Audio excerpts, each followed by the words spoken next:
ভারতে Petrapole clearing and forwarding agent staff welfare অ্যাসোসিয়েশনের সাধারণ সম্পাদক কার্তিক চক্রবর্তী জানিয়েছেন, পেট্রোপল কাস্টমস ও বন্দরের লিংক সার্ভিস টাটা কোম্পানি দিয়ে থাকে।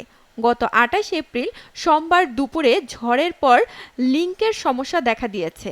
ওয়ালটন আবারও মিলিনিয়ার অফারে ওয়ালটন ফ্রিজ কিনে আপনিও হয়ে যেতে পারেন মিলিয়নিয়ার। টাটা কলকাতার অফিস সমস্যার সমাধান করতে পারেনি। এখন দিল্লির ডিজি সিস্টেম মনিটর করছে। কাস্টমস ও বন্দর কর্তৃপক্ষ অনলাইনের সিস্টেমের বিকল্প হিসেবে ম্যানুয়াল পদ্ধতিতে কিছু পণ্য ছাড় করছে। ৬ দিন যাবৎ বাংলাদেশ ইন্ডিয়ার মধ্যকার এক্সপোর্ট ইম্পোর্টের বিঘ্ন ঘটায়। তার কারণ ইন্ডিয়ার সাইটে আপনার ওদের অনলাইন লিঙ্ক না থাকার কারণে বাংলাদেশ এবং ইন্ডিয়ার ভিতরে খুবই অসুবিধা হচ্ছে, গাড়িগুলো ঢুকতে পারছে না। যতটুকু শুনলাম ওপর থেকে লিঙ্কের সমস্যার জন্য আজকে 2 থেকে 3 দিন গাড়ি এক্সপোর্ট হচ্ছে না।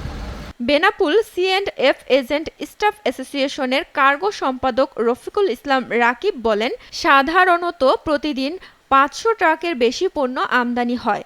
গতকাল রোববার দুপুর ২টা পর্যন্ত আমদানি হয়েছে ২ ট্রাক এবং রপ্তানি হয়েছে ৯২ ট্রাক পণ্য। ২৮ এপ্রিলের পর পণ্য আমদানি ও রপ্তানির স্বাভাবিক সময়ের চেয়ে অনেক কম। এর প্রভাবে বাংলাদেশের অনেক শিল্প কারখানায় কাঁচামালের সংকট দেখা দিতে পারে। অন্যথায় রপ্তানি পণ্য যথাসময়ে পৌঁছানো সম্ভব হবে না। গত ২৮ এপ্রিল থেকে ওদের ইন্টারনেট লিঙ্ক সমস্যা দেখা দিয়েছে। ইন্টারনেট সার্ভিস বিকল হয়ে পড়েছে। আজ পর্যন্ত সেটা সচল হয়নি।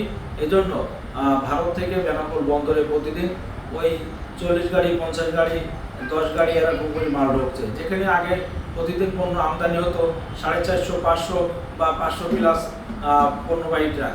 এখন সেটা একেবারে খুবই সামান্য আমদানি হচ্ছে।